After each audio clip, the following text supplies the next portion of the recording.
gusta la historia bélica? ¿Quieres ser parte de nuestra vieja guardia? Pues recuerda que también puedes escucharnos en formato audio podcast siempre que quieras desde la web o la app iVoox.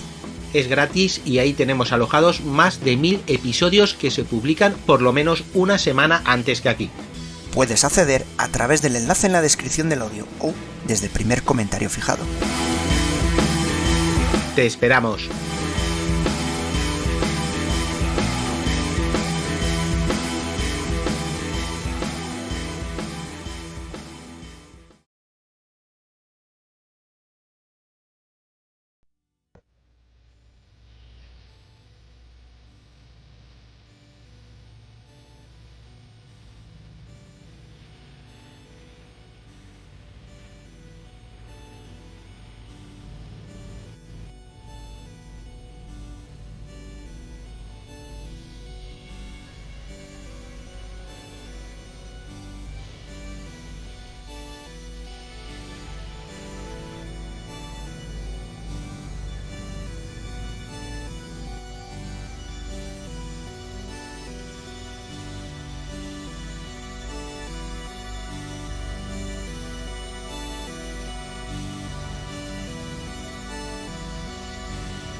Hola, ¿qué tal? Daros la bienvenida a otro programa de Casus Belli, o bueno, de Victoria. Veremos a ver dónde acabamos poniendo este increíble programa, porque este programa, sin ser de historia bélica, es de historia bélica, es un poco de todo, en esa especie de vertiente tan curiosa que nos da a nosotros, los que nos gusta esto de la historia de la guerra, por hacer de vez en cuando, qué es y qué pasaría así, y por dónde habría ido esto si hubiera sido de otra manera, qué hubiera cambiado si las cosas no hubieran sido como fueron.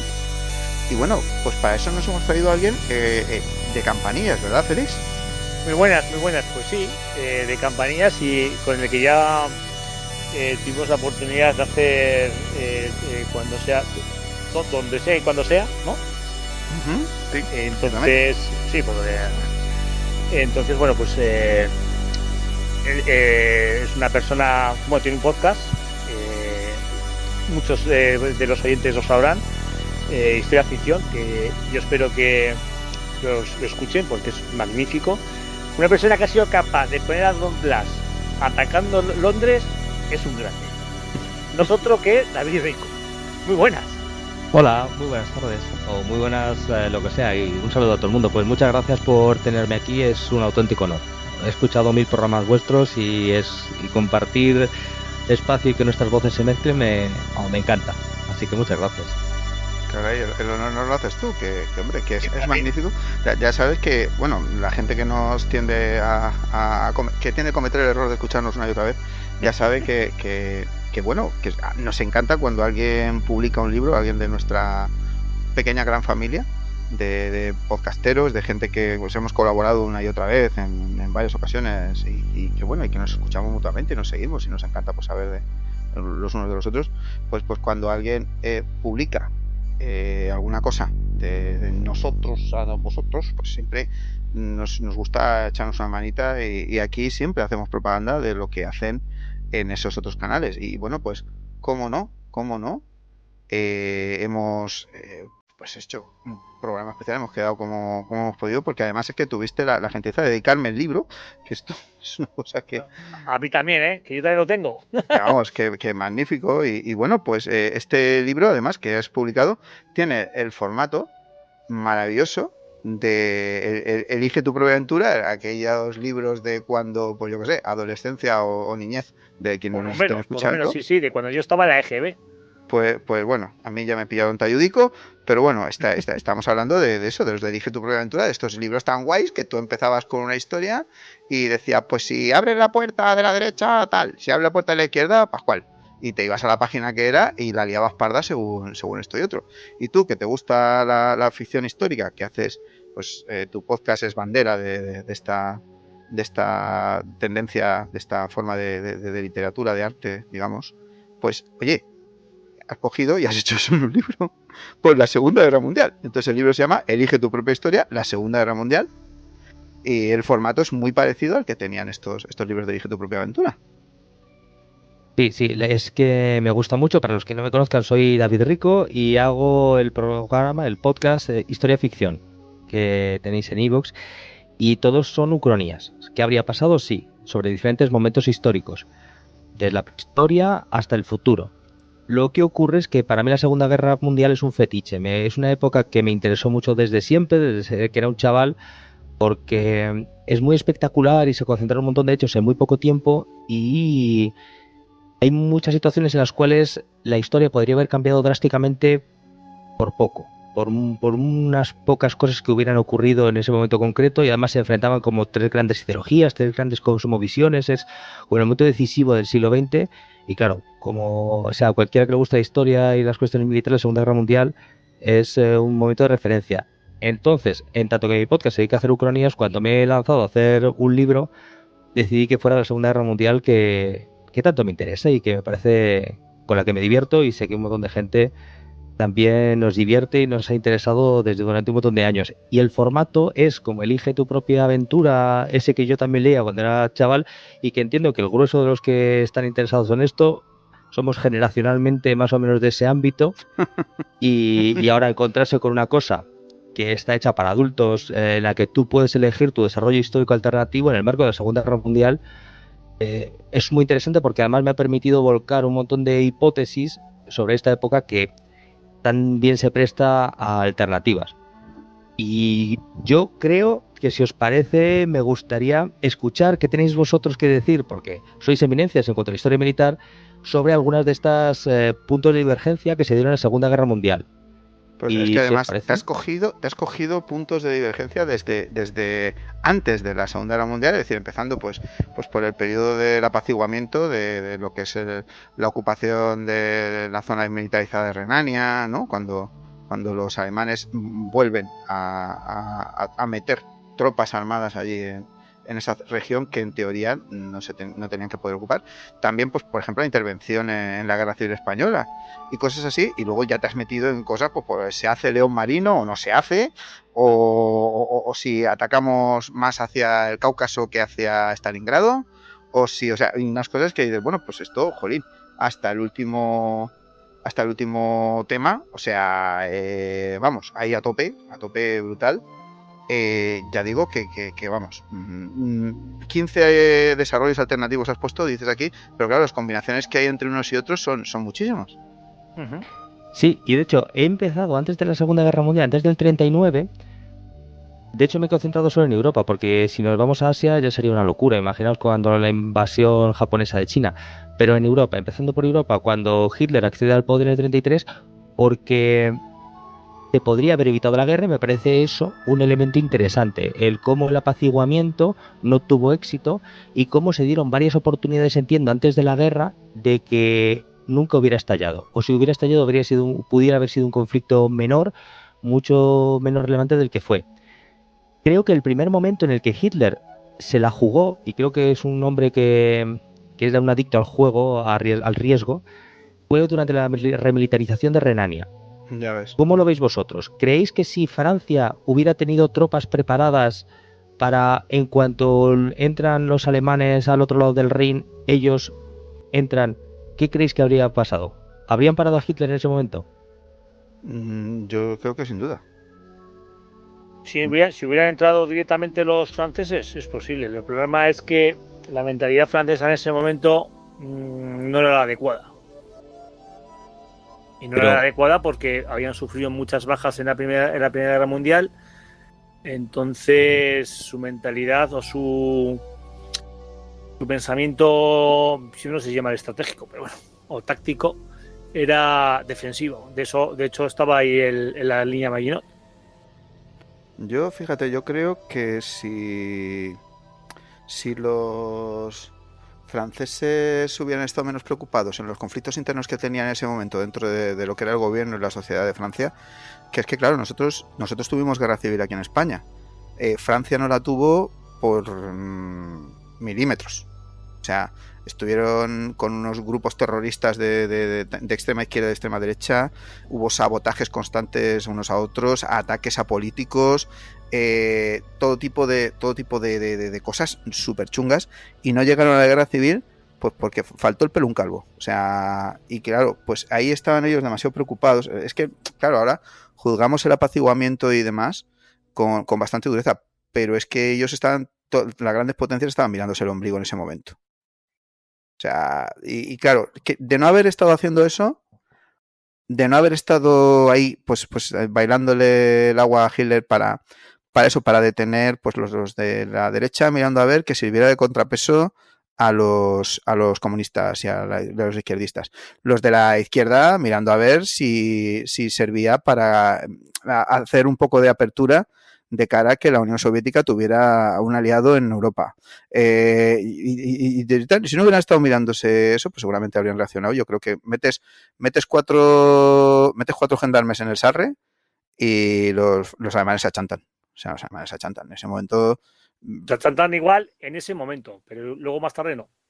Es que no habría habido más tarde. Yo creo que luego ya no habrían podido renunciar. O sea, si en ese momento Hitler no se pega la bravata, lo del pacto de Versalles, lo del dictat de Versalles habría seguido vigente y la Wehrmacht no levanta cabeza ni para el 49. O sea, no le habrían dejado. Le habrían dicho, chiquitín, o sea, un poquito de orden. Que esto... no sé, a mí me resulta bastante difícil el tema de que hubiera podido entrar en Renania por el tema o sea, hacer lo que estamos comentando, porque yo sí que es verdad que yo creo que hubiera tenido más posibilidades en el momento que se declara la guerra en el 39. Están todos los alemanes pegándose con los polacos. Poco tiempo, pero los franceses y los británicos están mirando como si estarían detrás de la barrera de los toros, sin hacer absolutamente nada, hacer como que hacen. Ahí sí que hubieran podido parar a Hitler. Pero antes... En Renania los alemanes no tenían ni una cuarta parte del ejército que tenían en el 39. Sí, pero tenían la mentalidad, tenían esa mentalidad de, vamos a meternos ahí, igual las bajas, pum, porque hay que recordar que tanto Gran Bretaña como Francia son democracias y las bajas pesan mucho.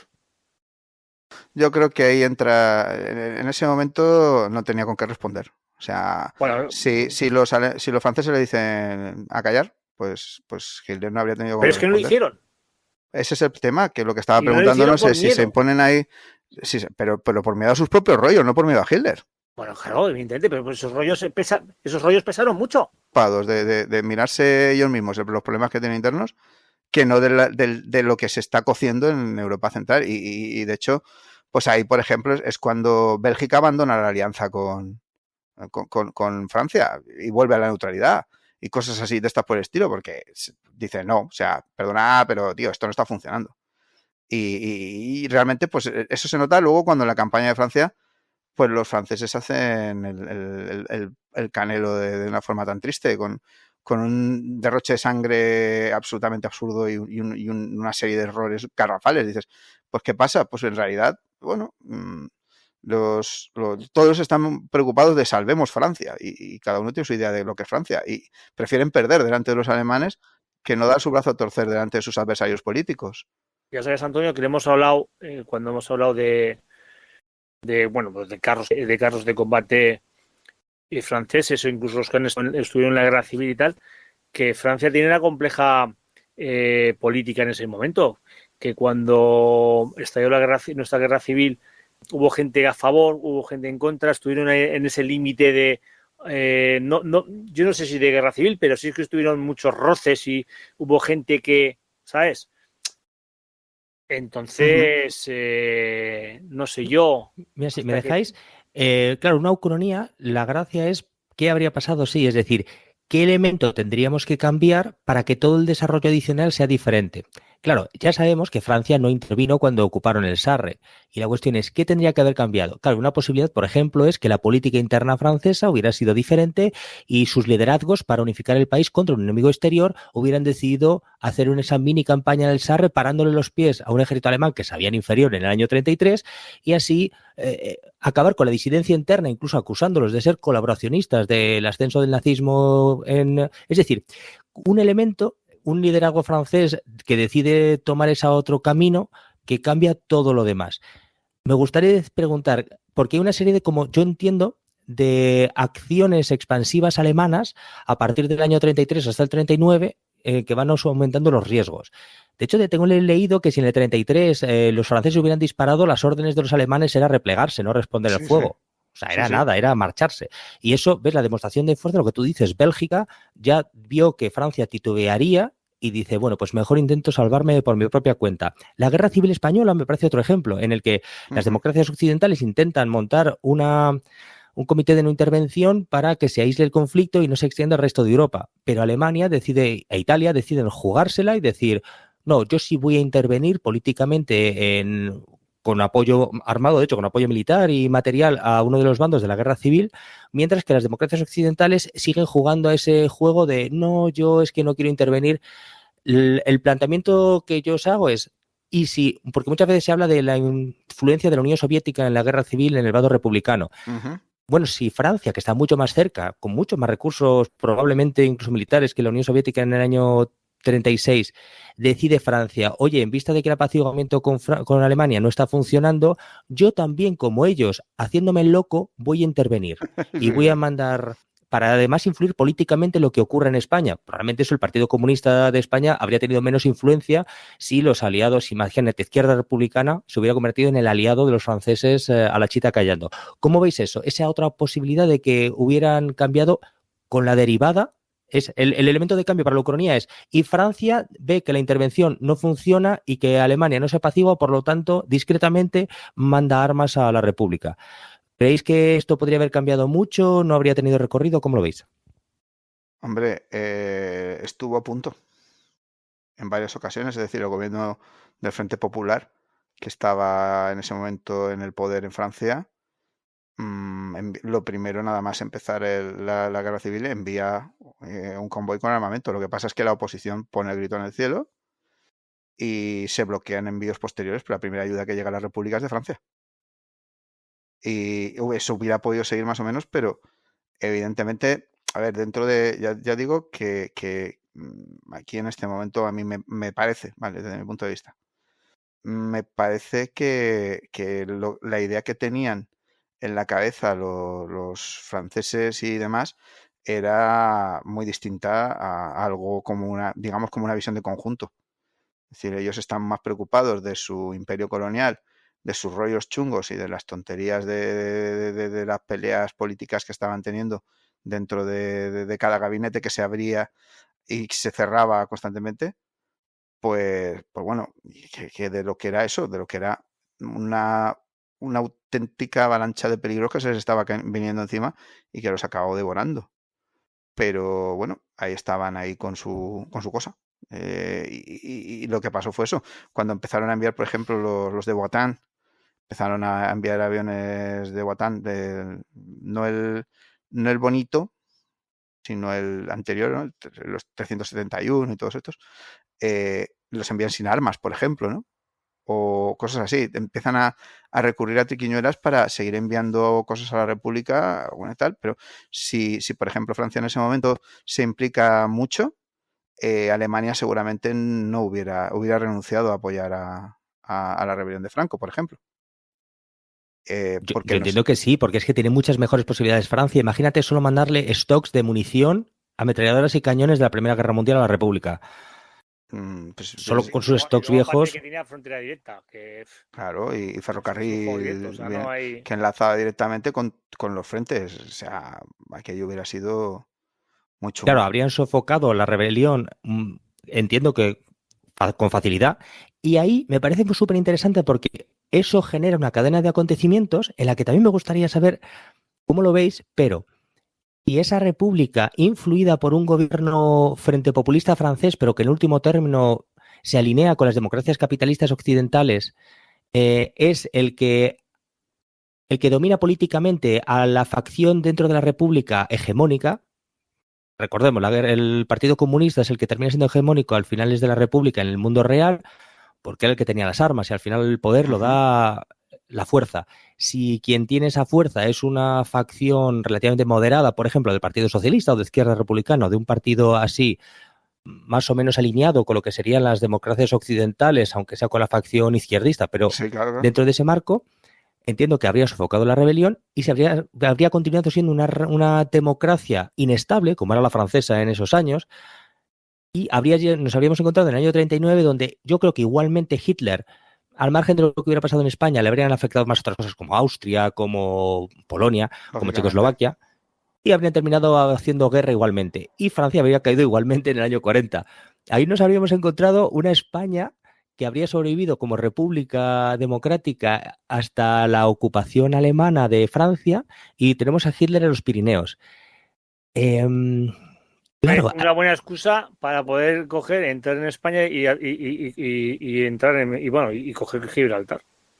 claro, ¿tú crees? Es que yo creo que no lo habría hecho, ¿eh? Yo creo que no, yo creo que ni llega a la guerra. O sea, ¿Tú crees?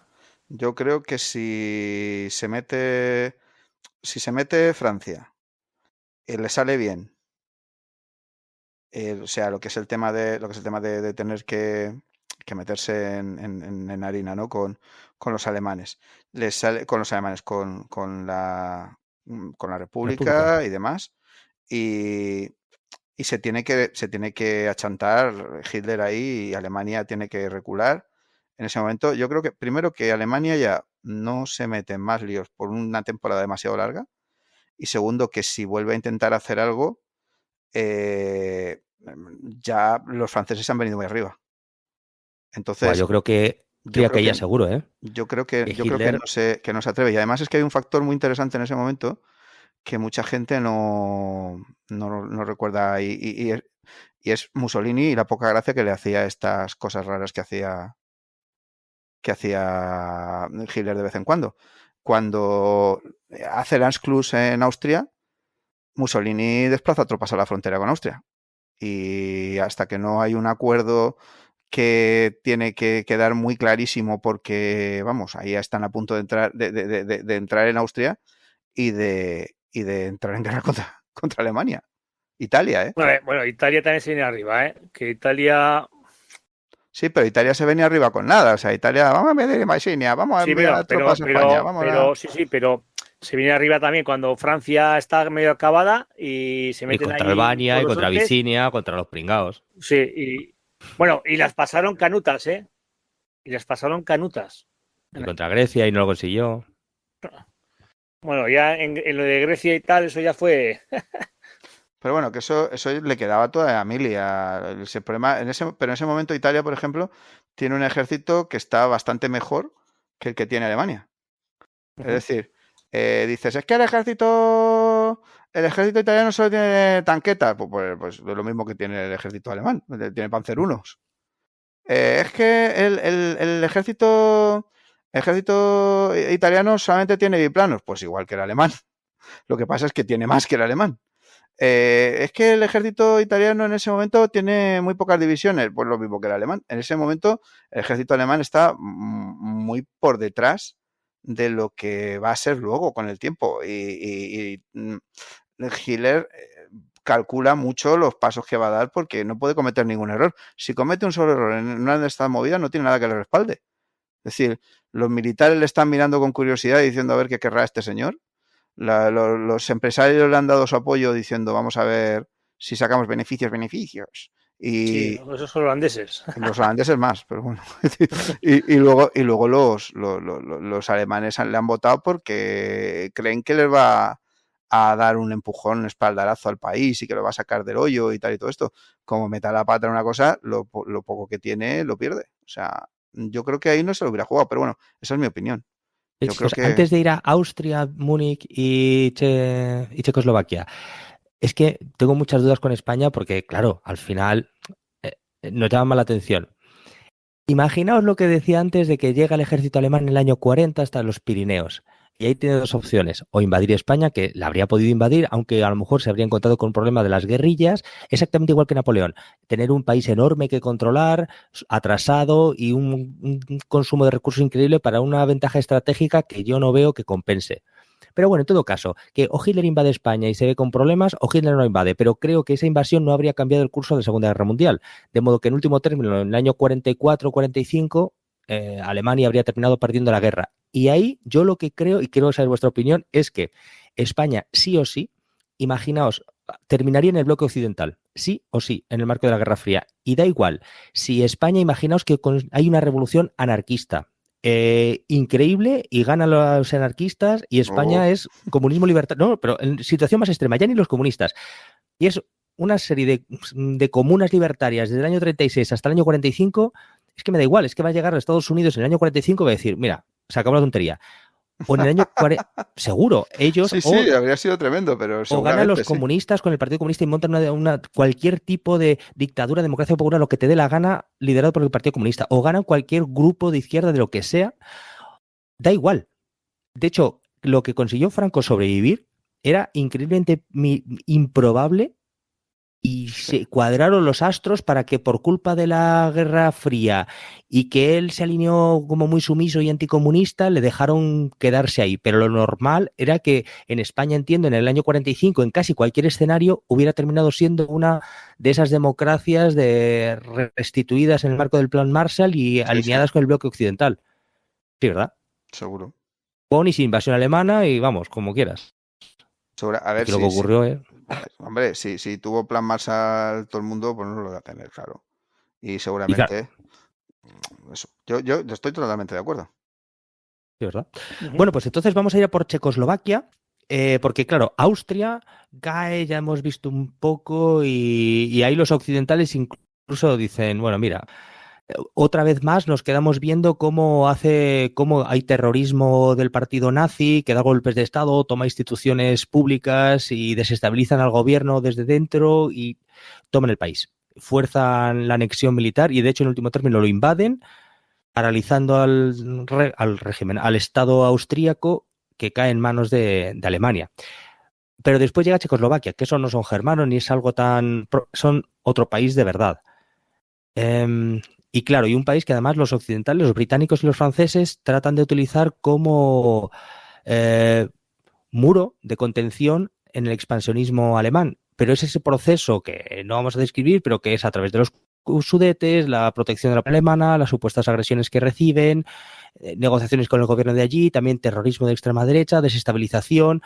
Todo es alimentado por el régimen alemán para desestabilizar a Checoslovaquia y en un proceso de varios meses, que no es mucho más, un par de años, Checoslovaquia termina dividida en trozos, con el gobierno ya siendo inviable, ocupados territorios por diferentes potencias. Además, Hitler involucra a Polonia y a Hungría también para generar más confusión y decir, no, si es que no solamente somos nosotros, es que también hay minorías de esta otra gente.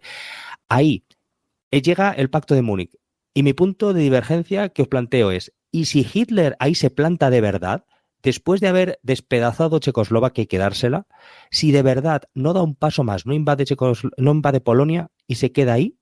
Mi hipótesis es que Hitler podría haberse convertido en un nuevo Bismarck, habría unificado como el Tercer Reich, que es como el tercer Sacro Imperio Germánico, más o menos con los mismos territorios históricos y con el grueso de las poblaciones germánicas, y si se para ahí, no habría habido gran guerra y le habrían considerado un estadista increíble. ¿Cómo lo veis?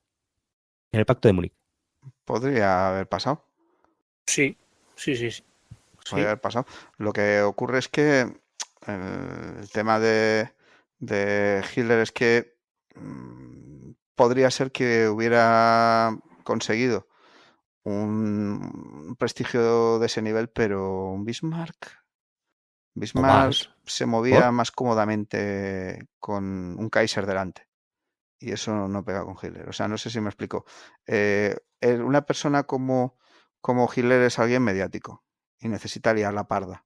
Un ególatra, sí, hambriento de poder, claro, pero esa es la divergencia, que Hitler es capaz de plantarse en la partida de póker hasta aquí, que un vicioso nunca se retira de la mesa, y él Pues nunca se retiró. Entonces yo te diría que en lugar de, si no hubiera tenido esa egolatría, si no hubiera tenido tal, une Austria, une Alemania, forma un Gran Reich y luego organiza la Unión Europea del Carbón y el Acero con Francia y el Benelux. Hombre, yo creo que sí que intentaría coger todas esas zonas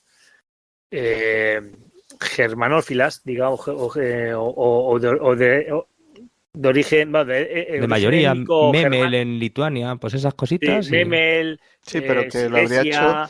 lo habría hecho teniendo en cuenta la inestabilidad que había en ese momento en Europa. Se habría presentado, pues eso, como una alternativa y habría podido dar una solución política sin necesidad de invasión. Pero estamos hablando de un Hitler muy distinto del Hitler que hubo, entonces es un punto de divergencia muy grande. A mí me gustaría pensar que podría haber sido posible eso, pero bueno, ya te digo, estaba además, había muchas más cosas. ¿Has leído? Bueno, conoces evidentemente, porque todos los que nos gustan las ucronías lo conocemos, a Harry Turtledove. Sí.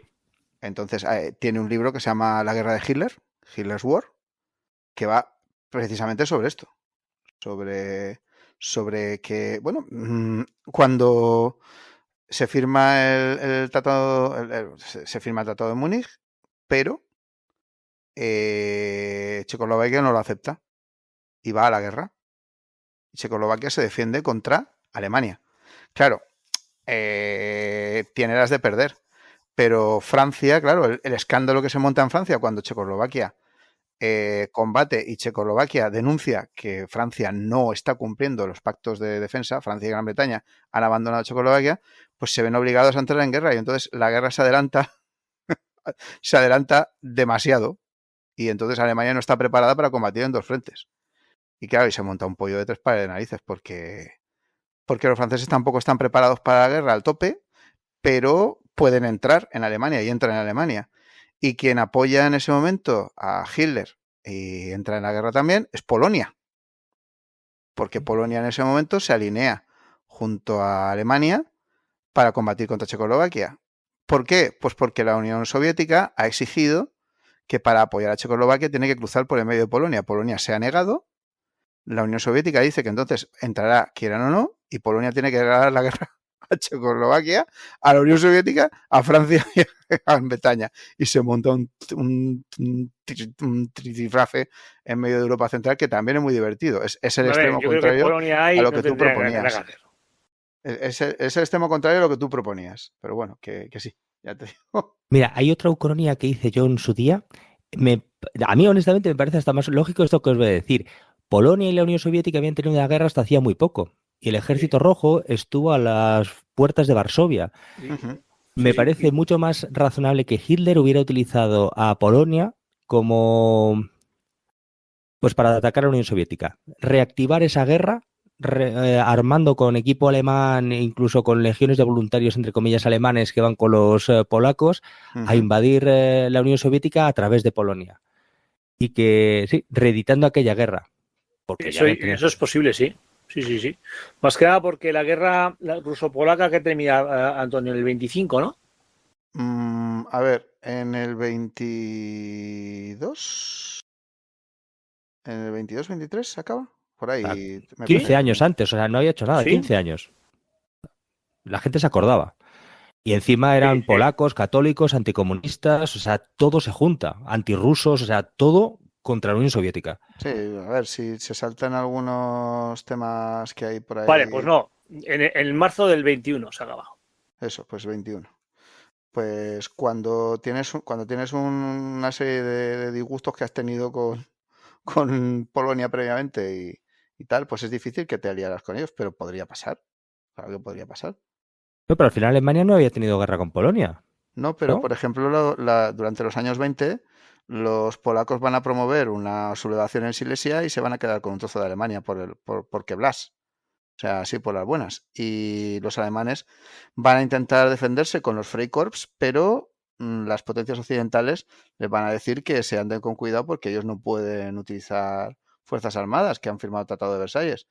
Y van a tener que ver cómo Polonia, con sus milicias, se lleva el gato al agua. Y entonces, pues eso les sentó fatal. A los alemanes les sentó, pero que muy mal. Y había por eso un descontento muy grande contra Polonia. Bueno, es una de las razones por las cuales pues Hitler no va a tener que hacer mucho trabajo para convencer de según qué cosas al pueblo alemán. Pero bueno, que ya digo que esto podría haber pasado también, claro, perfectamente. Más cabreo había contra los bolcheviques, en teoría, y firmar el pacto Molotov-Ribbentrop. O sea que estas cosas, pues oye. Entonces, vamos a ir, si os parece, ya a cuando empieza la guerra, la invasión de Polonia en el 39. En ese septiembre, cuando los británicos y franceses se quedan observando cómo los alemanes avanzan a toda velocidad sobre Polonia. Ahí el punto de divergencia, lo que cambia es que por algún motivo, y claro, más allá de estudiar el por qué no lo hicieron, es si de repente una serie de los franceses se vienen arriba y deciden invadir, ya no el Sarre, sino, bueno, penetrar dentro de Alemania, ya veríamos por dónde. Durante la invasión polaca, desplazando un montón de aviación y de fuerzas alemanas en dirección al frente occidental, ¿eso podría haber atemorizado a los alemanes para que luego no invadiesen Francia, por ejemplo? Yo creo que sí. Pero yo creo que además hubiera tenido un efecto secundario interesante que hubiera sido la cuestión de la Unión Soviética. La Unión Soviética entra en Polonia cuando ya el 17. O sea, la guerra empieza el día 1, hasta el 17 la Unión Soviética no entra. Y es porque está esperando a ver qué hacen los demás. Si Polonia hubiera sido apoyada radicalmente, o sea, la declaración de guerra propiamente dicha no es hasta el 3 de septiembre, ¿vale? 2 de septiembre es el final del ultimátum, 3 de septiembre la declaración de guerra.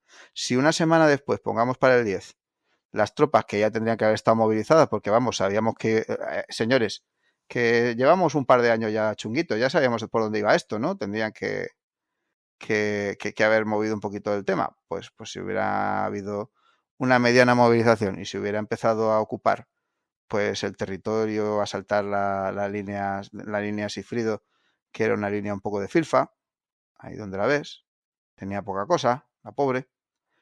Pues, sí, todavía, bueno, era de filfa antes y después. Bueno, a ver, que como casi todas las líneas, ¿qué le vamos a hacer?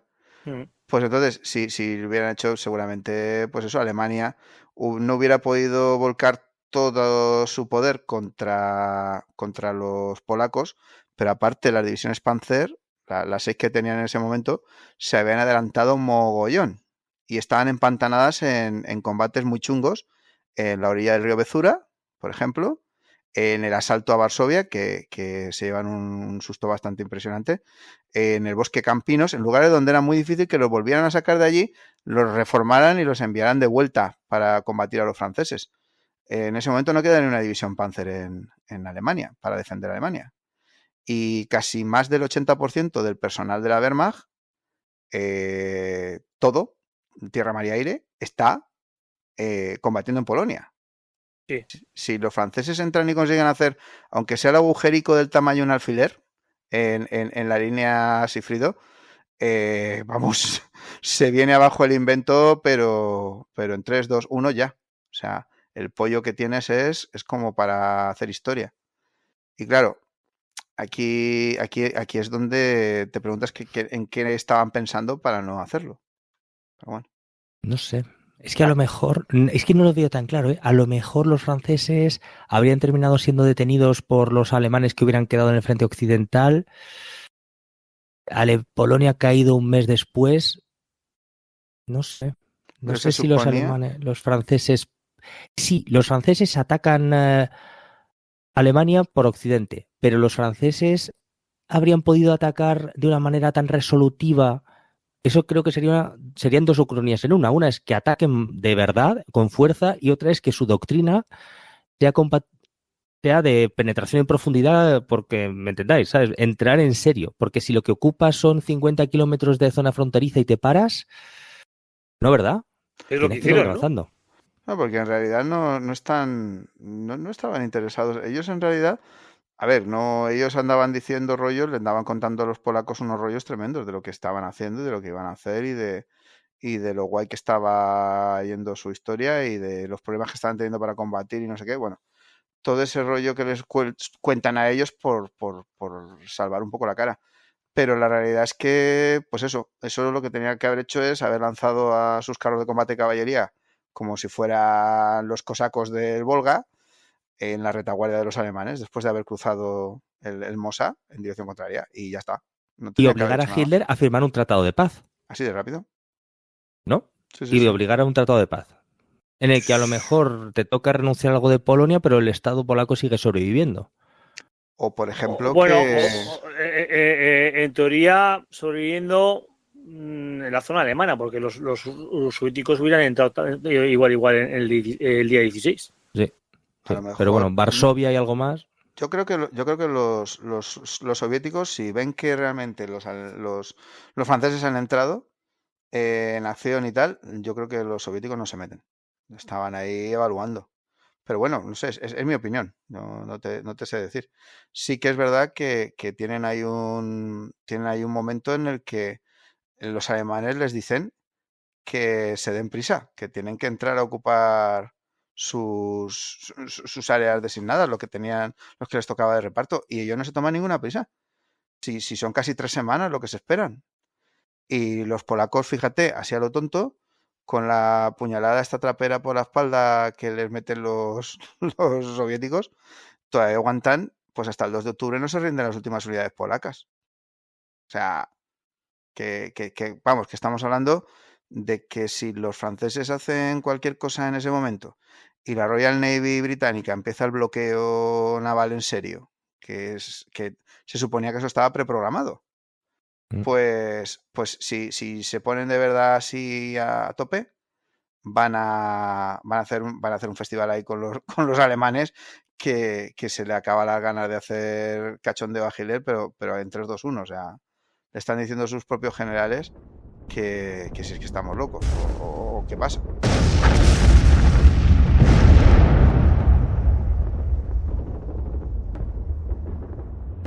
Hostia, esta vez ha sido duro el bombardeo, ¿eh? Espero que no ataquen durante nuestra guardia.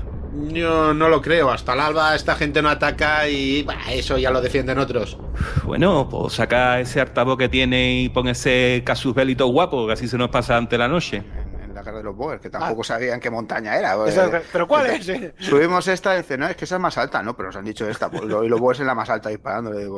Exacto. Pero ¿esto qué es? ¿No? O sea, y claro, ahí es muy difícil, ¿no? Identificar cualquier cosa. Y aparte, que los mapas difieren. Los que tienen una división difieren de los que está otra división. Y dice, bueno, pues ya está. Aquí ya... Pero yo este no lo oigo yo, ¿eh? Sí, hombre, es Casus Belli Fans. Sale todos los viernes. Yo no tengo de eso, tío. Exclusivo para fans. ¿No eres mecenas de Casus Belli? Es que con lo que cuesta al mes me compro un cacharrito de cerveza a la cantina o 10 cigarritos. Es caro. Caro. 600 episodios a medio céntimo cada uno. Yo no lo veo tan caro, ¿eh?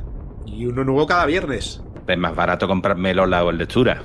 Flipo con tu literatura, pero ¿a ti te gusta la historia de verdad o...? Que la historia ya me la cuenta Vaquerizo, que es un intelectual. Sí, es que es así, es que es una realidad social informativa. Bueno, premio Nobel, vamos. Y en Antena 3 y 3-5 a veces dan alguna noticia buena.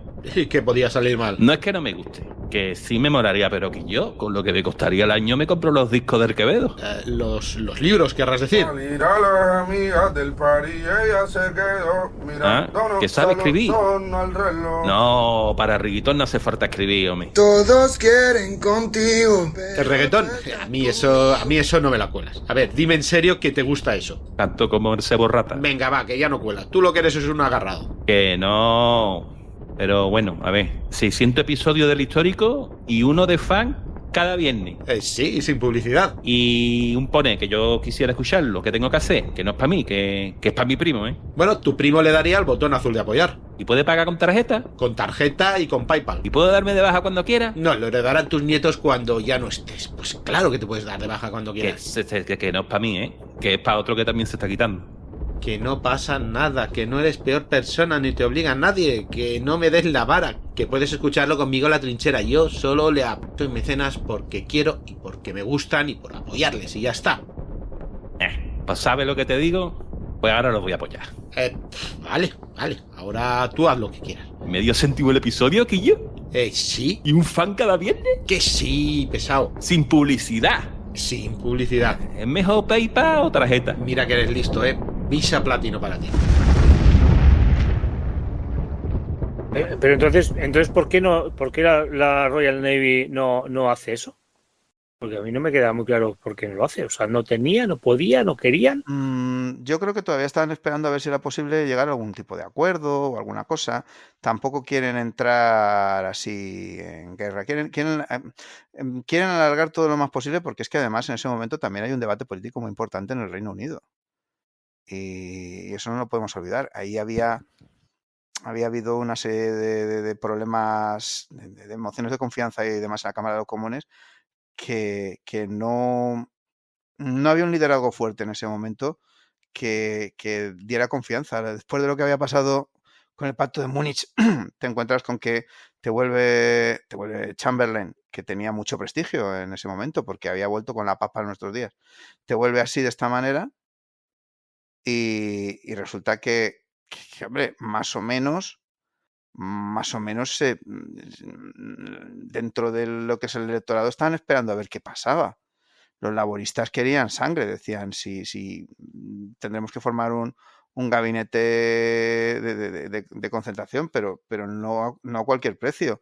Y Clement Attlee, que era el que mandaba el Partido Laborista en ese momento, que acabara quitándole el puesto a Churchill en el 45, pues Clement Attlee decía que no se sentaría a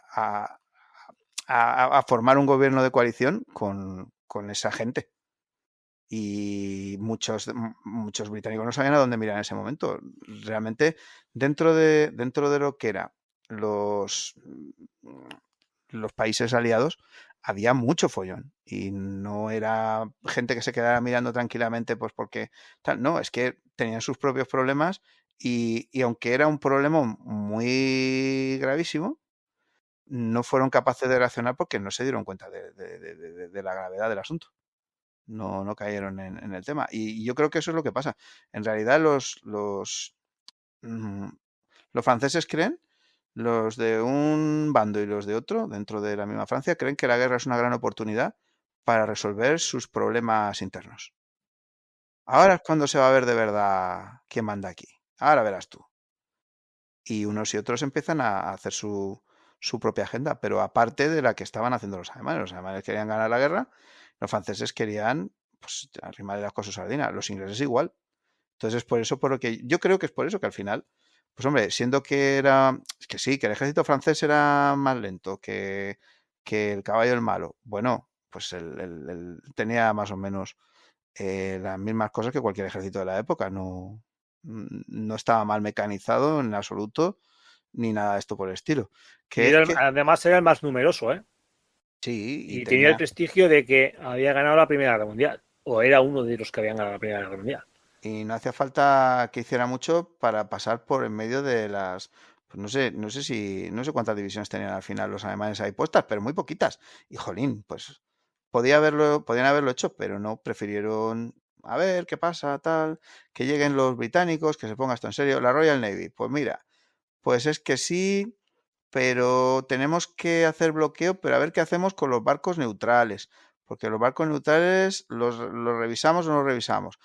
Hacemos esto, que, a ver, no queremos hacer cabrear a los suecos ni a los daneses. O sea, yo qué sé, empezaron a hacer toda una ristra de componendas y dices, vale, esto es importante que se tenga en cuenta, sí, pero le estaban dando un balón de oxígeno a los alemanes mientras tanto, en lugar de entrar ya ahí a muerte, que yo creo que los revientan vivos. Pero bueno, ya digo, que es mi opinión, no tampoco yo creo que de hecho, si empiezan así, si de verdad se hubieran puesto duros, yo creo que Stalin dice, bueno, tampoco hace falta que entremos ahí en guerra por estas cosas, ¿verdad? Y no hubiera invadido ni Polonia ni Finlandia, creo yo. Pero bueno. No, para Stalin habría sido maravilloso que se pegasen entre los alemanes y los occidentales, porque yo entiendo que hubo ahí un juego justo antes de la guerra, a 3, en el que estaba por decidirse cuál sería los bandos enfrentados, en el que estaban los capitalistas occidentales, el bloque nacionalista fascista y luego el bloque comunista. Y claro, yo creo que en un momento dado los occidentales esperaban que Hitler se lanzase por los comunistas orientales y les dejasen a ellos en paz.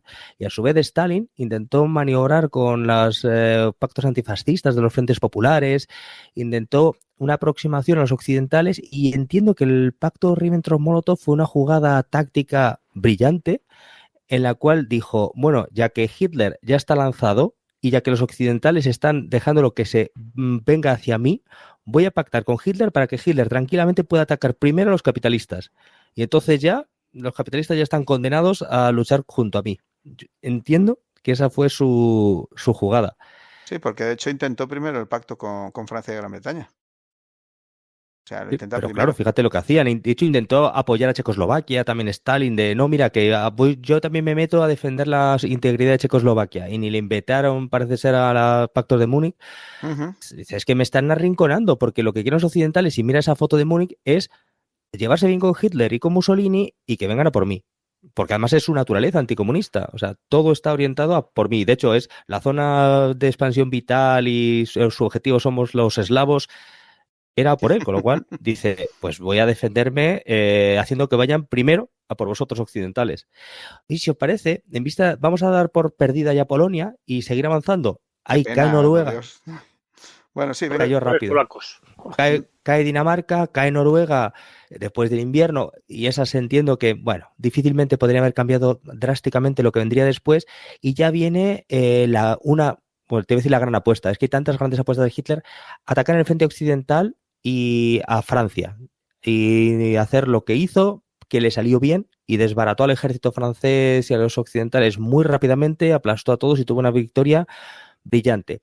Y ahí se me plantean dos elementos que a ver cómo los veis vosotros. Uno es, ¿qué posibilidades veis de que el ejército francés hubiera conseguido parar la ofensiva? Porque para mí, si yo tuviera tenido que poner dinero en una casa de apuestas antes de la invasión a qué habría ocurrido, yo habría puesto dinero a que se habrían quedado empantanados como en la Primera Guerra Mundial, los alemanes.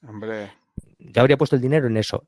Y luego ya veremos el último, por lo menos en la mitología anglosajona, Dunkerque juega un papel muy importante. Pero bueno, antes de llegar a Dunkerque, quiero que me digáis cómo veis el que Francia, una ucrania en la cual Francia se defiende y evita la invasión. Muy fácil, estuvo a punto de pasar. Sí, o sea, sí.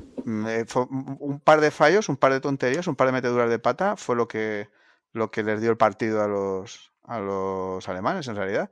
Los alemanes supieron aprovechar dos oportunidades muy buenas que tuvieron, pero fueron dos oportunidades. Podían no haber estado esas dos oportunidades o podrían haberse escapado entre los dedos, pero si no las llegan a aprovechar ahí, en el cruce de Sedán y en las Ardenas, si no llega a haber habido ahí pues una represa para la pesca de truchas que se habían dejado sin vigilar, por la que cruza la maldita séptima Panzer, la fantasma, cruza por ahí en medio. Sí, que la mandaba Erwin Rommel. Sí, un tal Rommel, no sé si lo conocéis, un señor muy simpático, una gorra divertida y una bufanda. Bueno, pues el señor este cruza por ahí y esa presa se llega a quedar sin agua o yo qué sé, y tal, yo qué sé, podría haber pasado de todo. Si no hubieran podido cruzar por allí, si eso hubiera estado mejor protegido, un teniente de los Chasseurjardines belgas había volado el puente que tenían que utilizar delante de sus narices justo cuando estaban a punto de tomarlo y se había quedado atascado en su lado del río sin poder seguir el avance. Si no es por esa represa, por ahí no puede cruzar el río.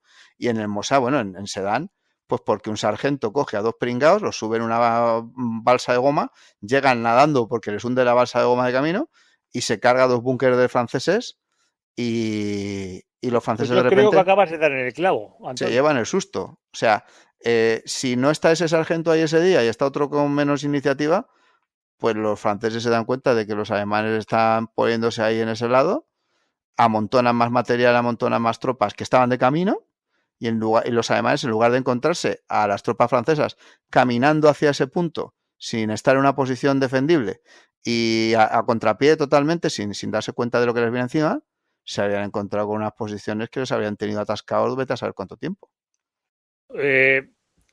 Yo creo que has dado en el clavo, te lo vuelvo a repetir, es el tema de la iniciativa de los suboficiales. Creo no. Cuando hemos hablado muchas veces con Gustavo de este tema, es lo que Gustavo nos explica, ¿no? El tema de tienes que hacer esto, me da igual cómo lo hagas. Sí, o sea, te dice, a ver, necesitamos tomar eso de ahí, vale, y pues no le da demasiadas explicaciones, ya se encarga él, que el tío ya sabe.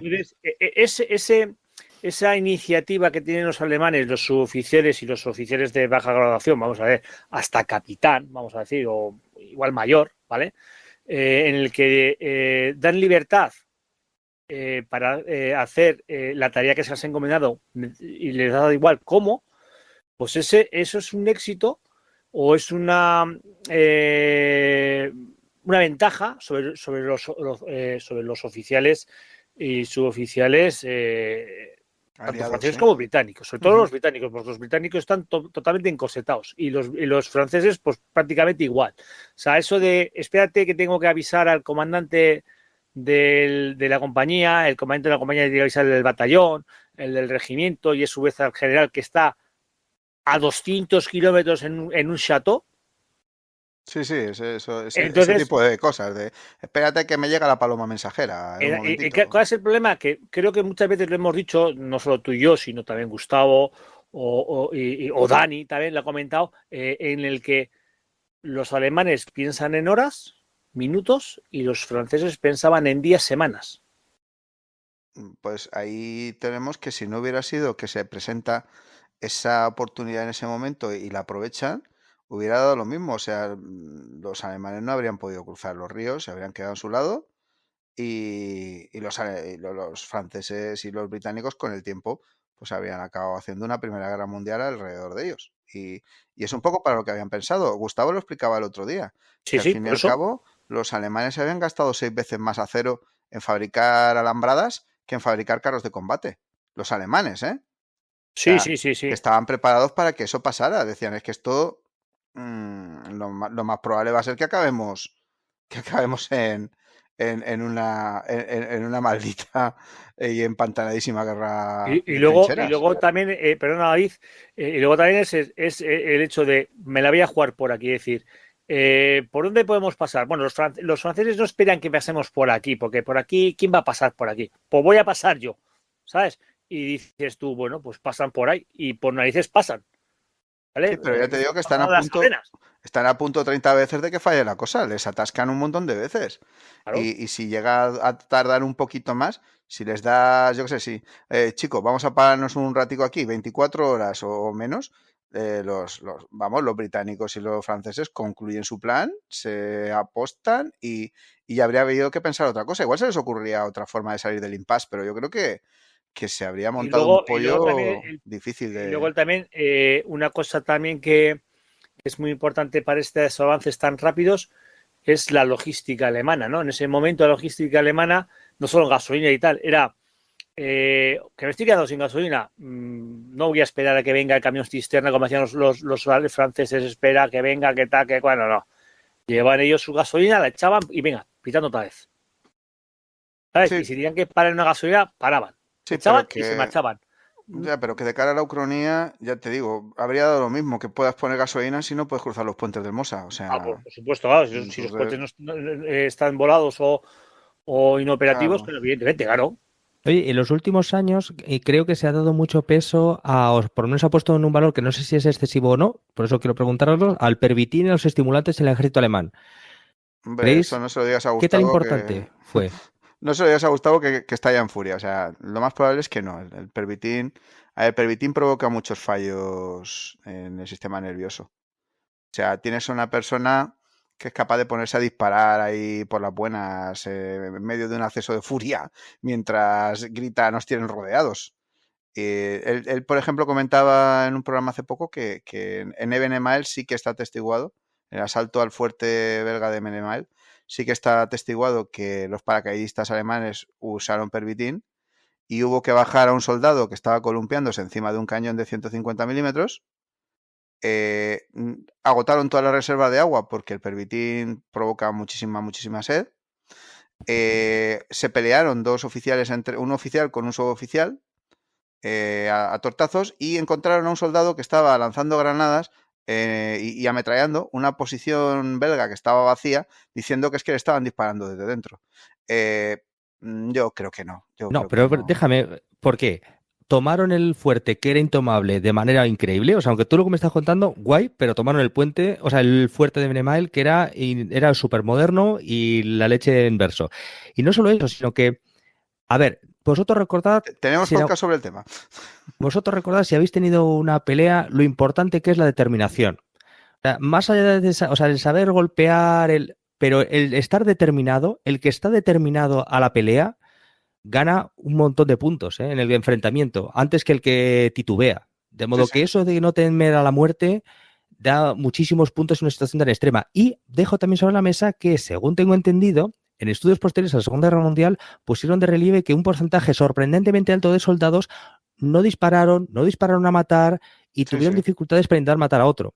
Eso lo eliminas con esta droga. Entonces, si te encuentras un tipo determinado a matarte a muchos, y con unos oficiales entrenados y capacitados, como estabais describiendo, que tienen una doctrina, claro, porque, y ya lo dejo así cola, que ¿por qué narices hay tantos ejércitos que tienen esa otra forma de operar tan burocrática y jerárquica? ¿Por qué? Tiene que haber un motivo. Entiendo que el motivo es que es mucho más fácil de organizarlo y de formar oficiales así.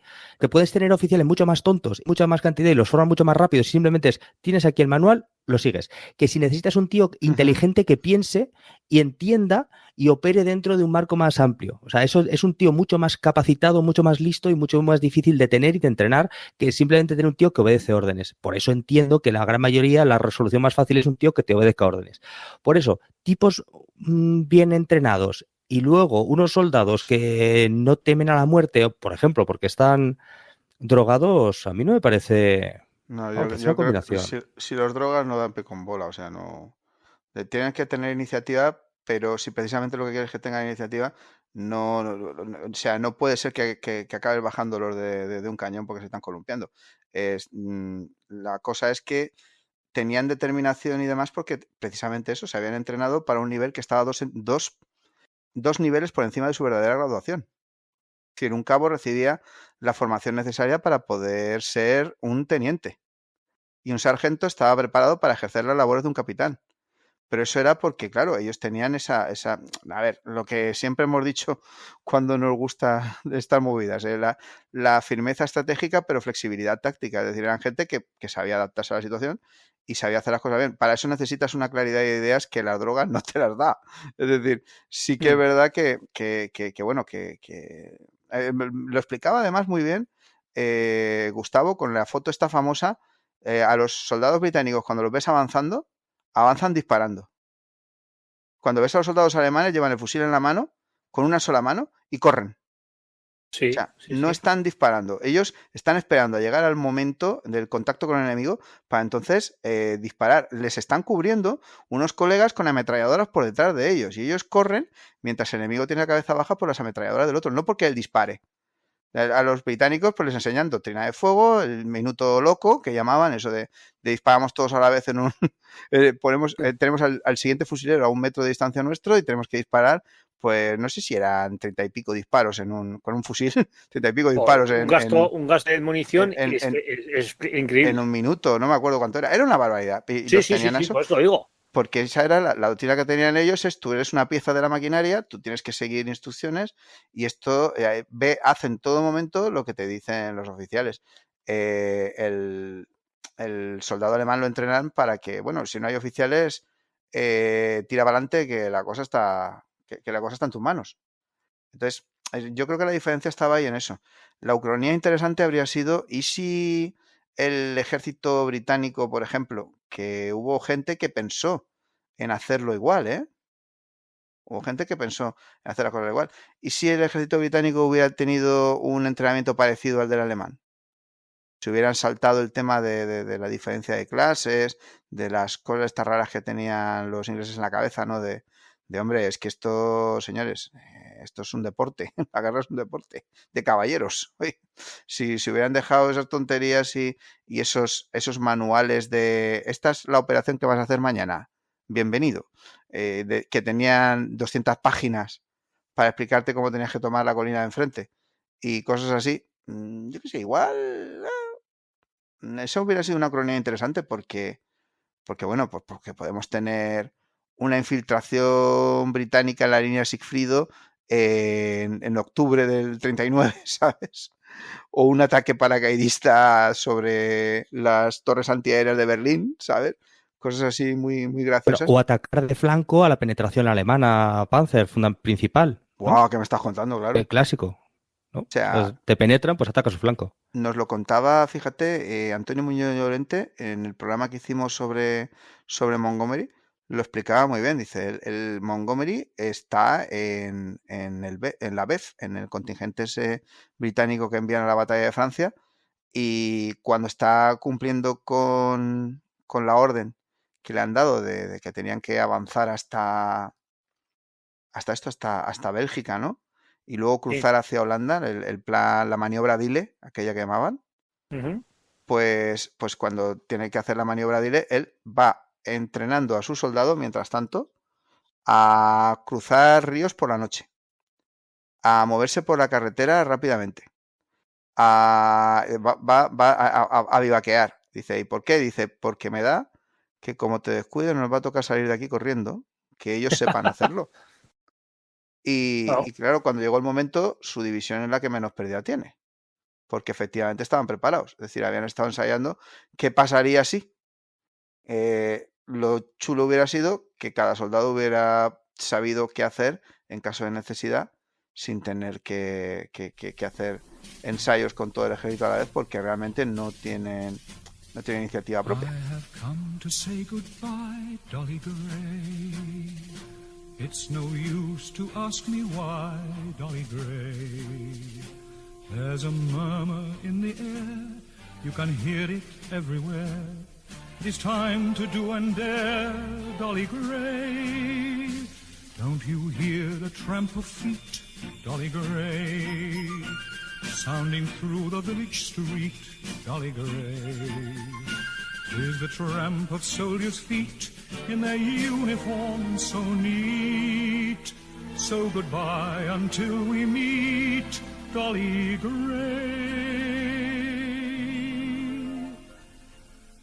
Goodbye, Dolly, I must leave you.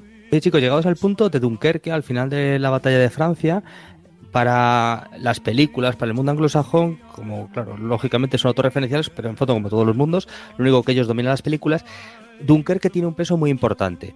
Y yo pensando sobre ello tengo la sensación de que Dunkerque en realidad solo es una jugada propagandística para mantener la moral alta de los británicos, porque ok, salvaron 300.000 tipos, pero que esos tipos no decidieron la guerra ni el destino del Imperio Británico, que se salvó con los aviones o con la Royal Navy, con lo cual esos tipos que salen en Dunkerque creo que no tuvieron un papel determinante, aunque luego en las películas y en sus mitos sí son importantes.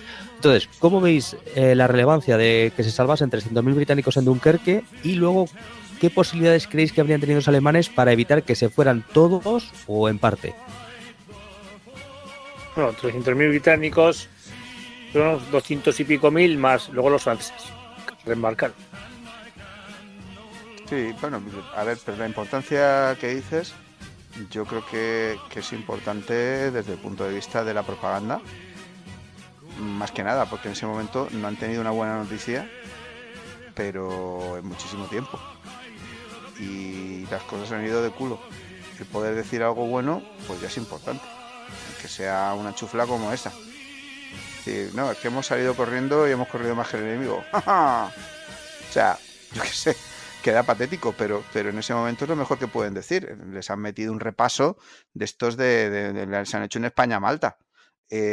A los mejores ejércitos del mundo. O sea, se han comido en nada, en 20 días se han cepillado al ejército mejor del mundo, que era el francés, al que posiblemente era el ejército mejor preparado del mundo en ese momento, que era el británico, y luego al belga y al holandés, pues también. Bueno, el belga dio mucho más juego que el holandés, ¿eh? El holandés se rindieron. A mí el holandés me mola, pero bueno, que Sí, claro, ya hablamos. por los beneficios, ¿no? Y beneficios. Pero bueno, que molan los holandeses molan, tío. Pero, por ejemplo, yo que sé, la gendarmería luxemburguesa también se la han cargado. Esto dices, ¿alguna buena noticia tenemos que dar? Pues bueno, hemos rescatado a nuestros chicos. En lugar de quedar prisioneros o de tener que morir allí, como le había pasado a alguna brigada que se había quedado sobre el terreno, porque claro, es que la retirada no se cubren gratis. Pues el caso es que han conseguido aunar los esfuerzos del país en eso. Por eso el milagro de Dunkerque es súper importante y súper necesario. Pero esas tropas que se llevan, pues hombre, las podrán volver a organizar, las podrán rearmar, han perdido todo el material prácticamente, les han obligado a dejar todo el material allí en tierra porque no pueden embarcarlo, la prioridad es sacar a la gente. Y entonces pues no se han podido llevar ni un fusil. Oye, y habría muchos tipos que estarían heridos o con neurosis de guerra. Muchísimo. Que es que eso lo leí con los que salieron de la bolsa de Reserve, los alemanes que estaban ahí atrapados. No, igual no era la bolsa de Reserve, pero vamos, me entendéis, cerca de Moscú. Pues hubo unos alemanes que consiguieron liberar. El saliente de Reserve, aquel sí. Pero que hubo un momento dado en el que les hubo una bolsa en el que cercaron como a 7 divisiones alemanas antes de Stalingrado y con aviones consiguieron mantener el abastecimiento. ¿Puede ser Cherkasy? No me acuerdo. Pues puede ser, no lo sé, pero hubo una bolsa en la zona, en el frente central. O una de estas, sí. Lleva como 6 o 7 divisiones. Bueno, pues de todos los hombres que sacaron los alemanes cuando finalmente meses después consiguieron liberarlos, o sea, eran gente tan destrozada física y mentalmente que muy pocos valieron para el frente. O sea, les tuvieron que dejar en retaguardia o retirados porque tenían congelaciones, neurosis, estaban locos, y solo unos cuantos pudieron volver porque eran personas destrozadas. Claro, entiendo que los británicos no estarían tan destrozados en Dunkerque, la verdad. Pero, ¿sabes? No es... O sea, que te pase algo así no es gratis, ¿eh? O sea, esos 300.000... No eran 300.000 que automáticamente puedes rearmar como en un videojuego y volver a ponerles en combate. Además que eso, que llevaban desde más o menos el 10 de mayo es la ofensiva. Y el 13 de mayo es cuando les roban la cartera. Entonces, llevan casi 15 días, algunos más, huyendo. O sea, son 2 semanas sin parar de huir.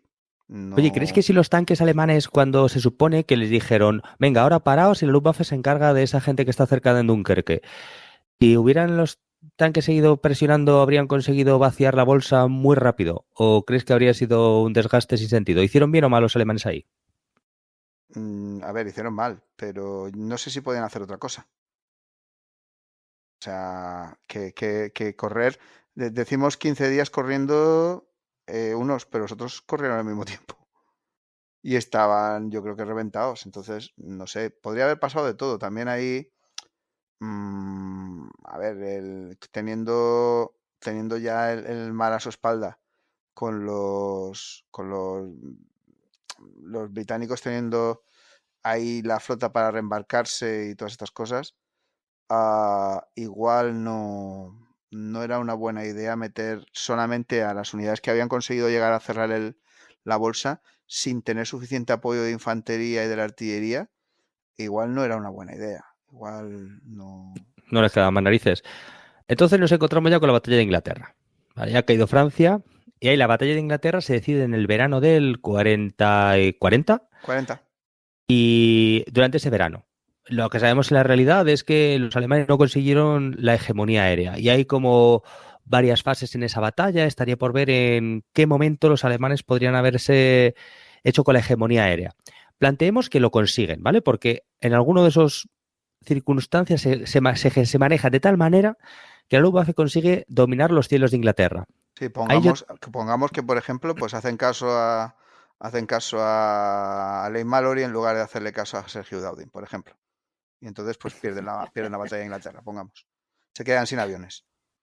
¿Ahí qué ocurre? Los británicos, se abren varias posibilidades. Una es que hubieran negociado una paz con los alemanes en la que es en plan, yo respeto que vosotros tenéis hegemonía continental como Napoleón y nosotros nos ocupamos del resto del mundo, de nuestro imperio colonial y bueno, ya intentaremos rehacer una alianza contra vosotros en el futuro o no, como hizo el Imperio Británico en su día con Napoleón, que hizo un montón de alianzas sucesivas para intentar desgastar a Napoleón y como que igual en ese momento, en el verano del 40, con hegemonía aérea alemana habrían terminado tener que aceptar ese acuerdo de paz.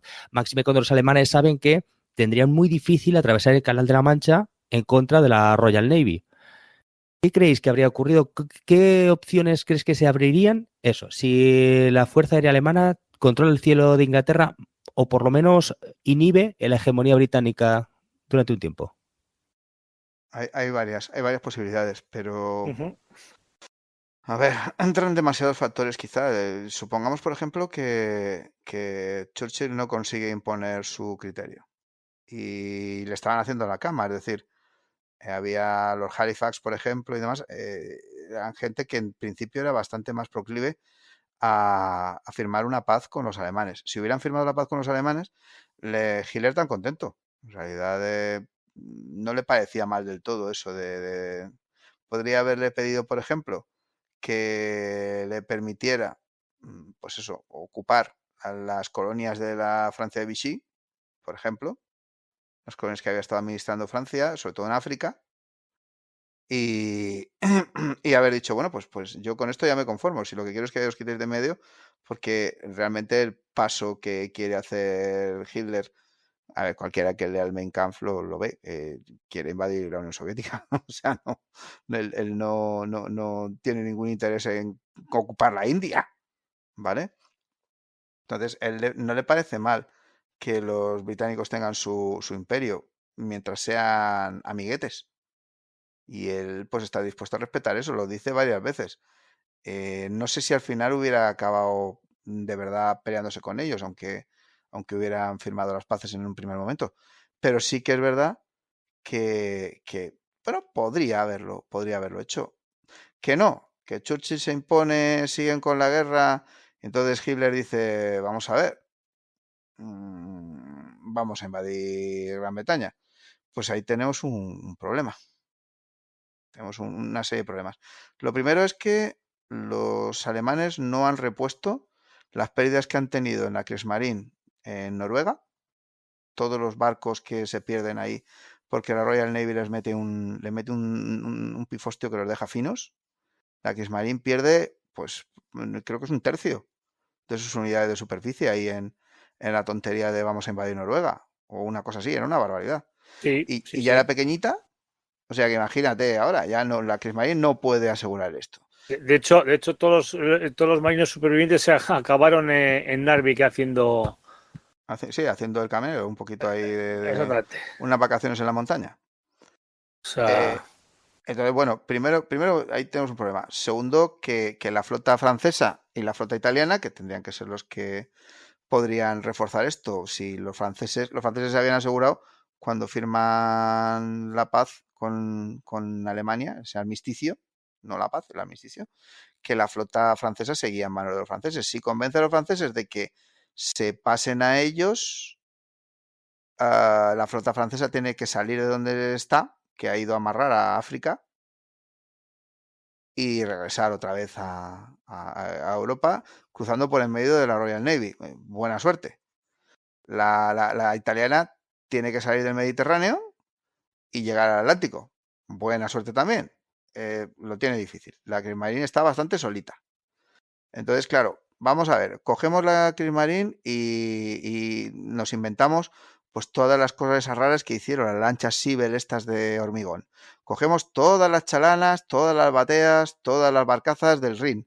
Si les vamos a enganchar un remolcador, la vamos a llevar para desembarcar. De eso lo hablamos hace mucho tiempo y era muy curioso porque ponían una serie de plataformas esas que dices tú que van remolcadas con un remolcador, evidentemente, a la redundancia, que eran barcazas que tenían 2 cañones antiaéreos de 88 y como tenían 2 cañones antiaéreos de 88 no pertenecían a la Kriegsmarine, pertenecían a la Luftwaffe. Sí, la Luftwaffe lo había hecho, de hecho, algunas tenían hasta motor de avión puesto con una... Exactamente, digo yo, pero ¿sabes? ¿Esto qué es? O sea, claro, se dieron cuenta de que, bueno, de hecho hay un cacharro, espérate que me voy a dar la vuelta porque la tengo en maqueta. No, bueno, lo que no tengas tú en maqueta, madre mía. Así, el Landwasser Sleeper, ¿vale? Que es, sí, el Landwasser Sleeper, bueno, en las distintas versiones hay, evidentemente, Hay 3 versiones, la inicial, la normal, digamos, y luego la más moderna que hicieron, que ya fue a finales del 44. Pero bueno, esos digamos, Landwasser Sleeper, que son como lanchas de desembarco al estilo alemán, esos se probaron en ríos soviéticos del este. Claro, que son muy anchos, pero bueno, sabes que no es un canal, no hay olas. Vamos a ver, no hay mareas. Bueno, a ver, ni A un una lado está muy bien, pero ni la para Armada. cruzar el canal, ¿y cuántos puedes llevar ahí? ¿20 Sí, tíos?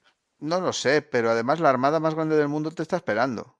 Exacto, ahí está. Y Dices, con vamos a mucho. enviar aviones para hundir todos esos barcos. Suerte también, porque puede funcionar o puede no funcionar. Y si hay mal tiempo, pues con un poquito de mal tiempo los aviones ya no salen y los barcos sí. Entonces, necesitas una combinación muy extraña de clima para poder cruzar el Canal de la Mancha. ¿Puedes hacerlo? Sí. ¿Tendrás muchas pérdidas? Sí.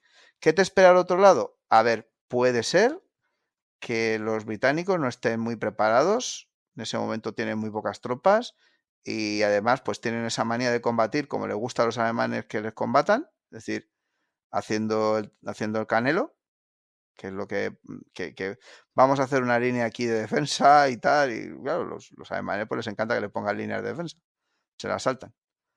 Entonces, claro, dices, no, que es que estamos haciendo aquí un reclutamiento especial de gente, pero ¿qué van a hacer? ¿Van a hacer lo mismo que habéis hecho en Francia? Pues os van a ganar igual, aunque solo desembarquen unos poquitos. O sea, entonces puede ser que pase de todo. El problema está en que quien tendría que apoyar esto, que son los paracaidistas, pues están en horas bajas porque prácticamente casi la mitad de la flota de Tiahus, de los Junker Ju-52, se ha perdido en el ataque a Holanda. Entonces, sí, los holandeses han cargado un montón de Tiahus. Los están arreglando, los están reparando, pero van a tardar en estar disponibles. Si se pasa la ventana de oportunidad del verano del 40, el tiempo en el canal va a empeorar, no vas a poder cruzar con tus chalanas porque van a volcar. Tampoco vas a poder contar con el ataque paracaidista, con mal tiempo, va a ser complicado. Y aparte, pues a los británicos les ha dado tiempo de reorganizarse y de volver a sacar otra vez, que tiene una potencia industrial más grande que la de Alemania. Es decir, van a poder fabricar aviones rápidamente, van a poder fabricar pues más defensas. Sobre todo aviones. Y claro, pues entonces te vas a encontrar en 2-3 meses, te vas a encontrar que la hemos liado bacalao otra vez y que no ha servido de nada la victoria que has tenido. Luego otra cosa, tú desembarcas, haces una vez al puente y luego ¿qué? Eso ¿Avanzas? requiere una cantidad de suministros que es que por avión ya sabemos que no habrían podido llegar. Sí, no, bueno, por avión. Ni para ensanchar la cabeza de puente. De hecho, si tuvieron las dificultades que tuvieron para tomar Creta, pues imaginaos las Islas Británicas. Tú ensanchas la cabeza de puente y lo primero que tienes que buscar es un aeródromo para poder aterrizar aviones. Sí, pero bueno, en Gran Bretaña hay muchos. Y los paisanos de allí, aunque lleven unas picas. Ya, pero aunque los tengas, mira, en la bolsa de Stalingrado había aeródromos. ¿Y qué? O sea, no tienes aviones suficientes para abastecer a centenares de miles de tipos en combate. No, en ese momento no los tienen. O sea, claro, y luego encima que los paisanos que están ahí te van a atacar. Aunque cojan, por ejemplo, mira, una opción es coger todos los aviones que tienen los franceses y convertirlos en transportes. Bueno, pues imagínate la cacería de la Royal Navy de la aviación británica. Podemos meternos en un follón ahí tremendo. O sea, claro. sí que se puede, lo pueden intentar y puede que salga medio bien, pero va a ser mucho más ¿Vas a tomar complicado. Londres? Yo te diría, si tomas Londres... No lo puedes tomar. ¿Cómo vas a tomar Londres así? No, o sea, Londres mide 40 kilómetros de diámetro. No... Bueno, en aquella época igual no tanto, ¿eh? Vale. Casi. 38. Lo que pasa es que, sí, casi. Lo que pasa es que hay un espacio bastante grande de que a lo mejor no puedes ocupar con muy poquita gente. Pero lo que sí que puedes hacer, pues por ejemplo, es un golpe propagandístico gordo y puedes darle un susto a los británicos y puedes tomar algún puerto del sur que te sirva para poder ir enviando barcos y tal. pero ya te digo que no sé los barcos dónde los vas a sacar. Hay muchas ¿En cosas qué que mes fue Rudolf Hess a Escocia? no me ¿Cuando la acuerdo. batalla de Inglaterra? Más pillado. ¿Fue a Espérate, principios del luego. 41? Pues entonces de la batalla de Inglaterra. Si no recuerdo mal, sí. Es que si hubiera ido durante ese momento, claro, igual el tío se fue un poco tarde. Es que a lo mejor, yo creo que sí habría un punto de divergencia en el que negociaciones políticas entre las élites de las El 10 de islas mayo del 41. va muy tarde. Claro, justo antes de la entrada de la Unión Soviética. A lo mejor ese era el intento. Que también habría estado bien para ellos haber conseguido la paz ahí antes de tener que lanzarse por los soviéticos. Sí, creo que la única opción que tenían contra la batalla de Inglaterra era que la presión de la aviación hubiera forzado la negociación política y la renuncia de los británicos a resistir. Yo creo que era su única baza, que realmente quería la hegemonía aérea no para invadir Inglaterra físicamente, porque es que es imposible, sino para fortalecer a la facción dentro de los británicos que fuera más favorable a ceder y a firmar la paz y decir, venga, nosotros nos quitamos de en medio y iros a por los soviéticos. Ahí entiendo que habría estado... Oye, si ¿os parece que vamos ya al 41 a la invasión de la Unión Soviética? Viendo que el amigo Rudolf Hess hizo el ridículo más espantoso. Lo que me parece es que tendríamos que quedar otro día e ir haciendo de una en una porque tenemos aquí pan y con qué comerlo, ¿sabes? Sí, claro, la URSS, sí, efectivamente. A es mí gigante. me gustaría quedar contigo otro día y a lo mejor que dedicáramos pues una tarde entera a una sola de las opciones, incluso, porque me parece que todo esto que estamos diciendo pues no solo es muy interesante, sino que además pues vamos, de la mayor importancia visto a posteriori, porque nos permite, por ejemplo, pues evaluar lo que realmente sabemos de las situaciones de la época, o sea, de cómo estaba todo el tinglao. Y al fin y al cabo de eso se trata, ¿no? De intentar entender el momento y a lo mejor cambiar las variables, pues puede ser una forma de lo que hacemos en el laboratorio los científicos, que nos encanta hacer, ¿no? Vamos, absolutamente, y a mí me vale ver las analogías del pasado. Si de hecho aquí, si os fijáis, os mencionaba Napoleón, porque a su vez tiendo a buscar elementos del pasado, o sea, más antiguos que el momento que estoy estudiando, porque es lo que ellos tendrían en la cabeza, no lo que vino después. Y a su vez, ahora, por ejemplo, cuando veo a Putin, hay mucha gente que lo relaciona con Hitler y es decir, ¿hasta qué punto hay paralelismo en el ansia expansionista? Que además Putin es muy interesante porque el tipo sabe mucho de historia, lo cual es peligroso. La gente que sabe mucho de historia puede estar muy tocada la cabeza. Uy. Y porque entonces se imagina a sí mismo con una dimensión, o sea, con dimensión histórica. Y entonces, a lo mejor, viendo el pasado, podemos entender paralelismos con el presente. Buah, me parece súper interesante. Y sí, lo que dices, efectivamente, ahora creo que es un gran momento para dejarlo porque es a las puertas de la Unión Soviética, que es el gran frente, la gran locura. El momentazo. Sí. Y algún día podemos continuar o elegir un momento concreto, qué sé yo, Stalingrado, que es, por ejemplo, tradicionalmente cuando se entiende que es cuando todo bascula. Bueno, pero otro día continuamos y podemos llegar hasta Stalingrado y luego ya nos podemos meter en el desierto y hacer la gran ucronía, ¿no? Ese avance por... Sí, cuando Rommel tomó Singapur, ¿no? No, hombre, Singapur no, pero a Alejandría. Bueno, yo le veo él tomando Alejandría y llegando hasta Mesopotamia y los alemanes atravesando el Cáucaso y encontrándole en algún punto de Irán. Oh, clarísimamente. ¿No es?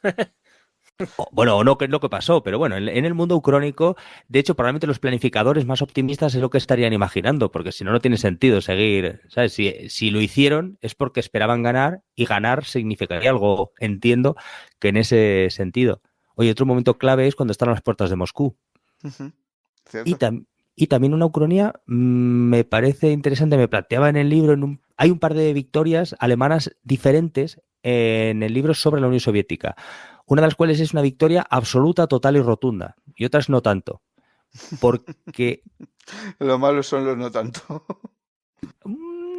Bueno, escucha, que igual el no tanto implica que muere menos gente. Sí, bueno, o que dejemos la cosa ahí como... bueno, sí, claro, colgando y que luego se reactiva y al final, ya efectivamente. Bueno, sí, que, esto ha sido... yo estoy súper encantado, ¿eh? Yo también, pero... Me divierto hablar de estas cosas, vamos. Sí, pero que conste en acta, hemos venido a hablar de tu libro. O sea que... Sí, claro, vamos a darle un poquito de Pues es de esto, es de ucronías, de hilos alternativos y desarrollos que tratan de estar lo mejor articulados posible sobre estos puntos de divergencia. Eso, pues, si la batalla de Stalingrado le va bien o mal a los alemanes, si la batalla de las Ardenas pudo haber significado algo que cambiase el destino de la guerra, si Hitler pudo haber tenido armas milagrosas o si Kursk, ¿qué habría pasado ahí? Si Normandía llega a ir muy mal. Si los aliados, si los británicos y franceses intervienen en la Guerra Civil Española, esos elementos, el cómo habrían podido discurrir y explorar un camino que yo le he hecho bastantes horas a intentar plantear desarrollos alternativos que sean lógicos. Evidentemente no hay uno que sea obligatorio. De hecho, lo que imagino son decenas o centenares de caminos alternativos en cualquier momento histórico. Pero hay algunos que son más lógicos que otros y hay veces en los que digo, jopeta, es que el camino alternativo me suena hasta más lógico que la realidad. Por ejemplo, cuando hablábamos de que Francia evite la invasión alemana, o sea, lo que ocurre en la realidad de que en cuestión de semanas los alemanes arrasan es un escenario que todos habrían pensado a priori que es extremo, extraño, que no es lo más probable. Y luego lo planteas y luego resulta que lo que ocurrió. Entonces hay ucronías que ya te digo, de hecho es la que me parece más interesantes, aquellas que dices, ostra, es que esto en realidad tiene más sentido que lo que pasó de facto. Sí, lo que realmente ocurrió la verdad es que muchas veces no tiene ningún sentido y es muy difícil de comprender y de asumir. Pero bueno, es lo que dices, que vamos, yo lo veo muy bien, que te hayas lanzado a esto, aparte con un formato tan divertido y con una edición muy cuidada, se ve que está muy cuidado. Y bueno, pues decidiste dar el salto al papel escrito y esto, pues hombre, no sé, tenías muchas ganas de poder hacerlo, te hacía ilusión. A mí me hace muchísima ilusión. En realidad, yo confieso que a mí me gustan las ucronías y la historia alternativa y a mí me gusta Sven Hassel y las historias bélicas de la Segunda Guerra Mundial. O sea, eso me impactó que no os podéis imaginar y algún día tengo que hacer eso. Pero lo tengo pendiente porque en realidad como lo que estoy haciendo todos los días a través del podcast de historia ficción son ucronías, digo, bueno, pues lo primero que hago tiene que ser una ucronía que tengo mucho entrenamiento, que me salen bien y ya me enfrentaré a escribir aventuras del 27 Regimiento Panzer, pero fíjate que no es casualidad que he elegido una ucronía de la Segunda Guerra Mundial y es porque en realidad ese periodo me parece extremadamente interesante. Oye, que si alguien quiere comprar el libro, lo podéis encontrar en la web historiaficción.com o en Amazon y se llama Elige tu propia historia, la Segunda Guerra Mundial. Y muchísimas gracias por, dejarme hablar de esto. Es un honor. A ver, no es por fastidiar. Me lo paso muy bien con el libro. Me lo paso muy bien con tus podcasts. Me lo he pasado muy bien hablando contigo aquí. O sea, yo qué sé. Creo que hemos salido ganando, pero a lo grande, de verdad. Sí. Pero bueno, eso, entonces, has editado para Círculo Rojo, ¿no? Exacto, es para Círculo Rojo. Que es, bueno, una editorial que hace pues un poco como a mí me ofrecieron también, ¿no? Para publicar algún libro, pues eso, cogen autores y hacen pues un poco como autopublicación, un poco como Sí, es una autopublicación, o sea, yo quería controlar, además que es que si vas a una editorial muy grande no te van a coger porque todavía no tienes nada publicado. Y en una muy pequeña pierdes el control, pues prefería esta para mantener más control de la obra, de esta obra. Y ha sido enriquecedor. Al final es la primera vez que publico algo y he aprendido un montón de cosas de cara a la próxima vez cuando me anime a hacer otra historia. Y nada, y se ha quedado muy bien, porque al final todas las ucronías que hago están escritas. O sea, todos los podcasts que hago, que me lleva un trabajo increíble, porque tengo que redactar todo, revisarlo, locutarlo, editarlo. Claro. O sea, es... claro. O sea, al final yo he escrito, o sea, tengo miles de páginas ya escritas en el podcast de historia ficción. Además es que se nota tu gusto por el detalle, por ese giro imprevisto que de repente le puedes imprimir, porque de repente te habrá hecho gracia pensar en algo y dices, pues esto lo meto, ¿verdad? Obvio. Hay cosas que digo, mira, esto... Claro, y es que esto tengo que meterlo. Por ejemplo, y hay veces en los que me planteo, yo quiero alcanzar este desenlace. Por ejemplo, que en la batalla de Trafalgar ganan los franco-españoles a los británicos. Ya está, esto es el desenlace que yo quiero. Vamos a ver qué cosas tengo que torcer para que ocurra esto. Y a su vez me apetece mencionar que los belenes, los portales de Belén, justo en esa época estaban haciéndose populares. Me apetece mencionar, veo cosas, ¿sabes? En el proceso de investigación que digo, ostras, me parece interesante, voy a ver cómo lo cuelo. Y luego algunas tonterías, porque me hacen gracia. Por ejemplo, meter a Froilán. Froilán, el de la Casa Real, que de hecho también está en el libro porque es un poco para mí fetiche y ya le he metido en todas las épocas con diferentes personalidades y ahí es que disfruto poniendo alguna Froilán. A ver si va a ser un agente del Ministerio del Tiempo. Pero ojalá, ojalá. Sencillamente grandioso, o sea, esto, bueno, sí, sin comentarios.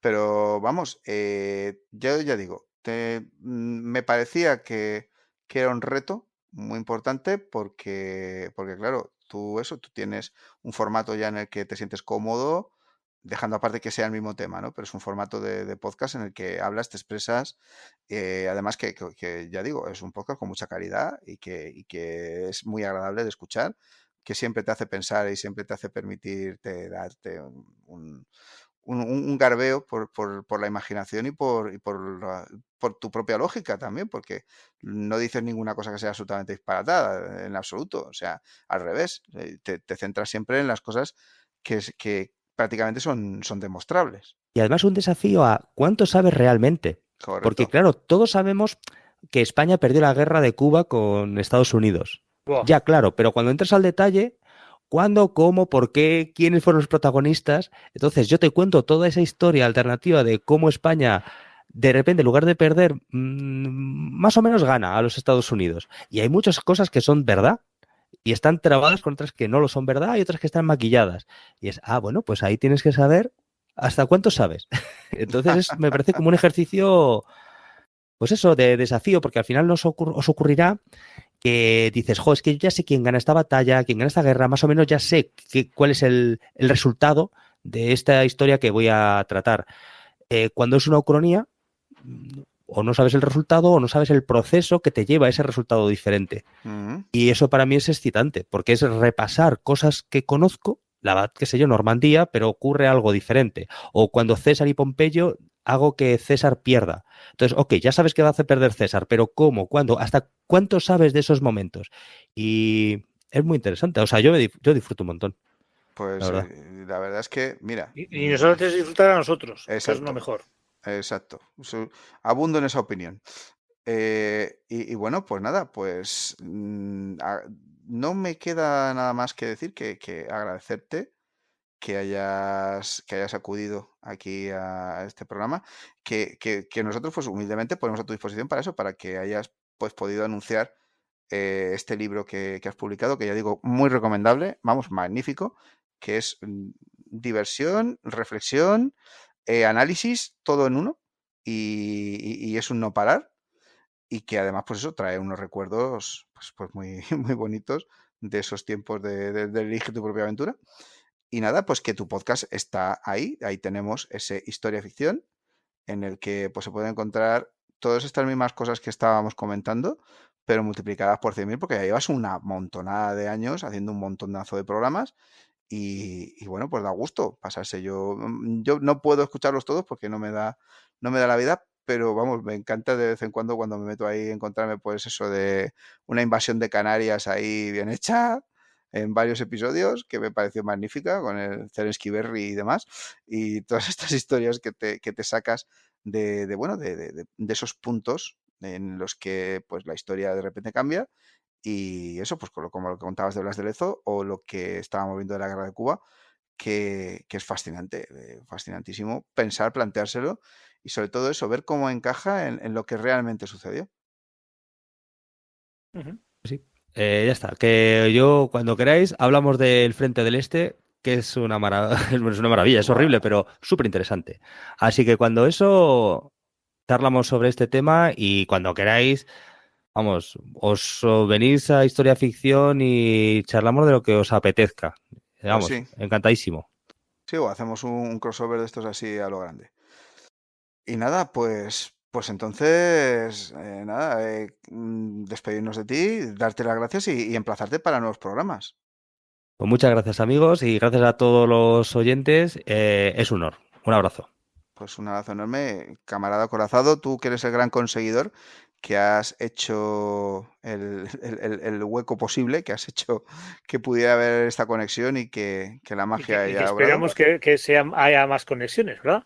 Correcto. Porque nos hemos quedado ahí con esa...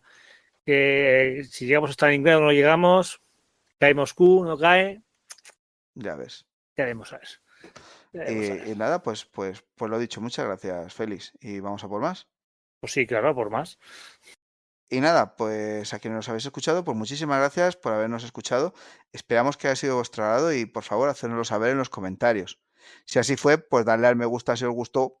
Y bueno, también esperamos que si no fue así, en los comentarios nos indiquéis, nos aconsejéis, nos deis vuestra visión, vuestra idea.